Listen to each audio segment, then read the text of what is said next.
የእግዚአብሔር ቤተሰቦች ሮሜ ምዕራፍ 8 ቁጥር 1 እና 2 ላይ ቆሜ አጭር ነገር ልበላችሁ። ሮሜ ምዕራፍ 8 ቁጥር 1 እና 2 ምንድን ነው የሚለው?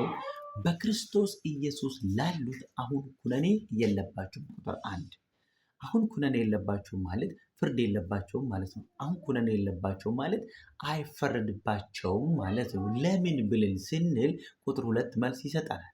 የሕይወት መንፈስ ሕግ ከሞትና ከኃጢአት ሕግ አርነት አውጥቶኛልና ይላል። እኛ በቤተ ክርስቲያን ጥብቅና የቆምንለት የምንከራከርለት የሙሴ ሕግ ጠብቀነው ልንጸድቅበት ጠብቀነው ልንድንበት ጥረት የምናደርገውን የሙሴን ሕግ መጽሐፍ ቅዱስ አስምሮ ምን ይለዋል?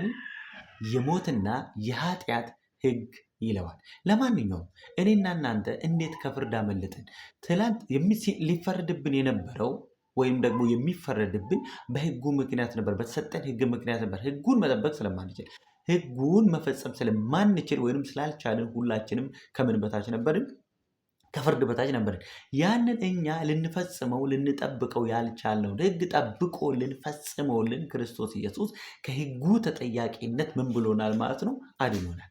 አንተ እውነተኛ አማኝ ከሆንክ እህቴ፣ አንቺ እውነተኛ አማኝ ከሆንሽ በድካምሽ ምክንያት አይፈረድብሽም። እኛ ዛሬ በተፈጸመው ሕግ ውስጥ ነው የምንኖረው እንጂ ፈጽመነው በምንጸድቅበት ሕግ ውስጥ አይደለም የምንኖረው።